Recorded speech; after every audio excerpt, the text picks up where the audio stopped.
لډیر وخت مسافر روشا بخیر رانا بخت ورا روشا مومن ورسی دا جرنو یو دنیا راغله. الحمد لأهله والصلاة على أهلها أما بعد فأعوذ بالله من الشيطان الرجيم بسم الله الرحمن الرحيم. قال الله تبارك وتعالى كتب عليكم الصيام كما كتب على الذين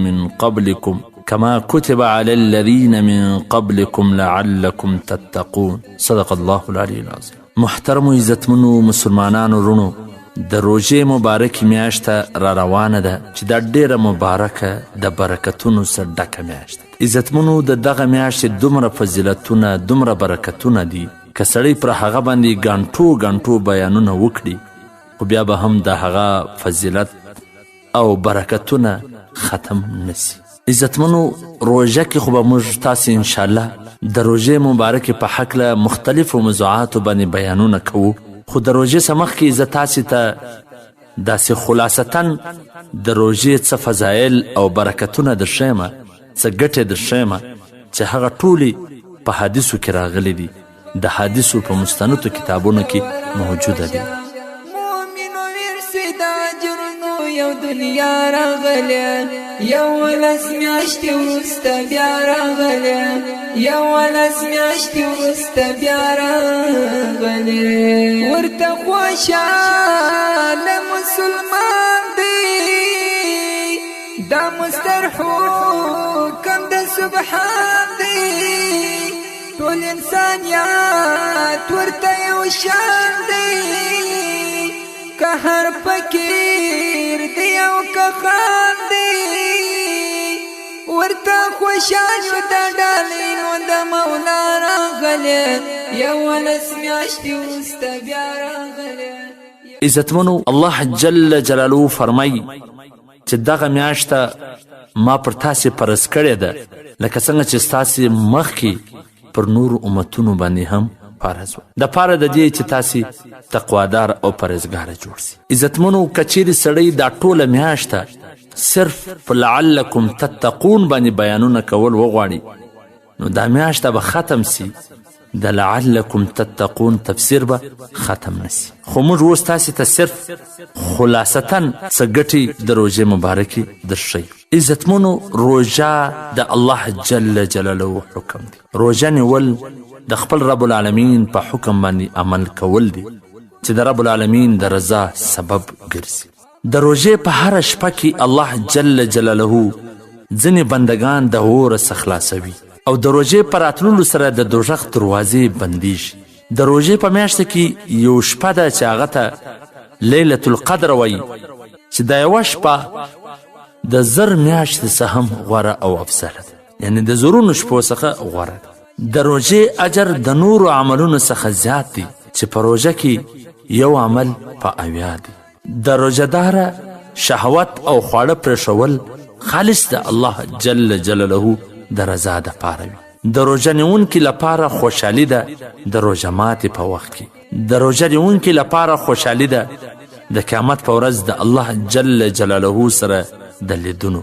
د روژه نیونکي خوله ښایسته بوی کوي، ښایسته خوشبویي در خوله راوځي، ځکه د روژه نیونکي د خولې بوی د الله جل جلاله په وړاندې د مشکو د خوشبویي څخه ډېر خوښ. روژه د ګناهونو دپاره ډال دی چې انسان باندې بچ کیږي. روژه د شیطان سره ډال دی، روژه باطلو ته ډال دی، سپر دی. روژه د دوزخ د اور لپاره ډال یعنی سپر دی چې انسان د دشمن سره ځان پساتي. روژه نیونکي به جنت ته د باب الریان دروازې څخه ننوځي. د روژې په راتللو سره شیطانانو ته زنځیران وراچول کیږي، تړل کیږي. د روژې په راتللو سره د جنت دروازې خلاصیږي. په دې سره تقوا لاسته راځي چې دا یو ډېر لوړ نعمت دی لکه په آیات کې چې ما تاسې ته وښوله.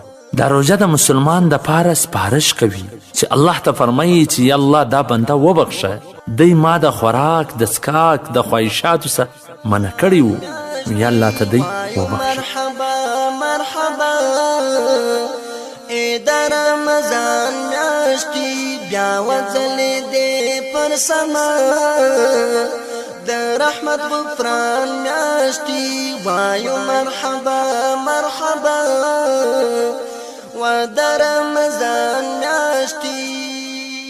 نبی کریم صلی الله علیه وسلم فرمای چې هر هغه څوک چې روژه ونیسي نو د ایمان د وجې سه او د ثواب د غوښتلو د وجې سه د ده مخکنی ګناهونه الله وربخشي. روژه د انسان لپاره یو مضبوطه کلا ده. د روژې نسبت الله جل جلاله ځان ته کړی دی چې دا زما لپاره ده. روژه کې نفل عبادت الله جل جلاله په فرض عبادتو سره قبلوي. روژه د صبر میاشته ده او د صبر بدله جنت دی. روژه د فقیرانو مسکینانو د کونډانو ضعیفانو سره د همدردی او احساناتو کولو میاشته ده. د روژې په میاشته کې الله جل جلاله د مؤمن رزق زیاتوي، کله په مقدار سره او کله په برکتونو سره. چاته روژه ماتې ورکولو سره د روژهدار انسان ته په دې سره ګناهونه بخښل کیږي او نفس یې د وره څخه ازادیږي او په دې سره د روژه نیونکي په اندازه ثواب ورته نصیب کیږي. هر انسان چې روژهدار موړ کی الله جل جلاله د داسې حوض څخه اوبه ورکوي چې بیا به نه تږی کیږي تر دې چې جنت ته ننوځي. د روژې میاشتې اوله رحمت دی، میانځ مغفرت بخشش دی او آخر د اور څخه د خلاصونو ذریعه. روژهدار ته په آخري روژه نیولو سره ګناهونه بخښل کیږي، لکه مزدور ته چې مزدوري په آخر کې ورکول کیږي. جنت ښایسته کیږي روژې ته د کال د اوله څخه د کال د آخره پورې. نو کله چې د روژې اوله ورځ سي نو یو ښایسته هوا راوالوځي د عرش څخه لاندې د جنت په پاڼو د جنت په ښایسته حورو باندې، او دا حورې وایي چې ای ربه وګرځوه موږ ته د جنت والاو څخه داسې خاوندان چې زموږ سترګې ورباندې یخې سي او د هغې سترګې په موږ باندې یخې سي. او په روژه کې پیشنمۍ دي چې دا ډېر د برکت وي. روژه د الله جل جلاله او د بنده درمیان راز دی چې دا راز بل چاته نه ښکاري. د الله جل جلاله څخه سوا نور خلک هم دا نور عبادتونه ویني، لیکن روژه یو داسې عمل دی چې صرف د بنده او د الله په منځ کې راز دی. حضرت ابو سعید خدری رضی الله تعالی فرمایي چې رسول الله صلی الله علیه وسلم فرمایله چې هغه انسان چې روژه ونیسي د الله تعالی په لار کې نو الله جل جلاله به د ده د مخه او ذاته په دې ورځې د دوزخ او د اور څخه 80 کاله لرې کړي. رسول الله صلی الله علیه وسلم فرمایلی دي چې 5 منځونه او یوه جمعه تر بلې جمعې پورې او روژه تر بلې روژې میاشتې پورې د ګناهونو ختمونکي دي. هغه څه لپاره چې د دې ترمنځ دي کله چې دی د غټو ګناهونو څخه ځان ساتي. نبی کریم صلی الله علیه وسلم فرمایلی دي چې د روژې په شپه او ورځ کې انسان الله جل جلاله د دوزخ څخه بچ کوي او د مسلمانانو دعاګانې قبلوي. نو محترمینو دا څو د روژې د ګټې خلاصه ما تاسې ته بیان کړله چې څومره ګټې په دا روژه کې سته چې سړی د روژې د میاشتې روژې ونیسي.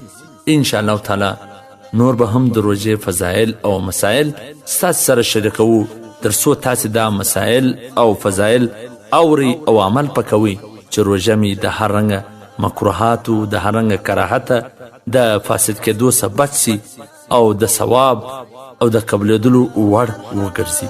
والسلام. ستاسو د دیني پوښتنو ځوابونکی مولوي عبدالرحمن سمین صاحب. پر سما د رحمت غفران میاشتي وایو مرحبا مرحبا و د رمضان میاشتي سوځي بدرنګه ګناهونه د لوی شیطان تړي لاسونه د لوی شیطان تړي لاسونه جنت کړي خلاصي دروازې خپل آرام آرام سي دوزخونه آرام آرام سي دوزخونه خاص قبل کړي الله و در رمضان میاشتي خاص قبل کړي الله و در رمضان میاشتي وایو مرحبا مرحبا و در رمضان میاشتي بیا وځلې دې پر سما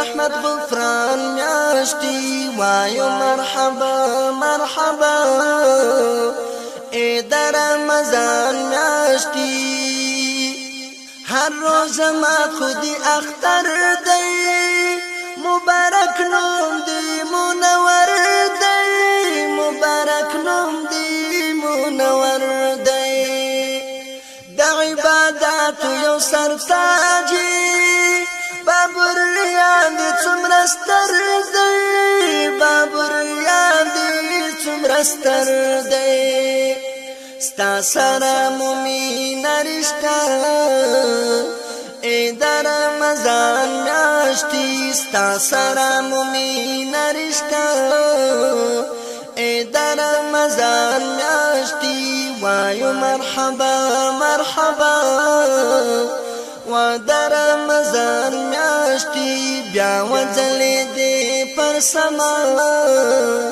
د رحمت غفران میاشتي وایو مرحبا مرحبا اے د رمضان میاشتي اول لسورځي د رحمت دی لسورځي بیا د مغفرت دی لسورځي بیا د مغفرت دی اخیری لسورځي بیا نوري د دوزخو دار حیات دی د دوزخو دار حیات دی قدر احمدی لرستا اے د رمضان میاشتي قدر احمدی لرستا اے د رمضان میاشتي وایو مرحبا مرحبا او د رمضان میاشتي بیا وځلې دې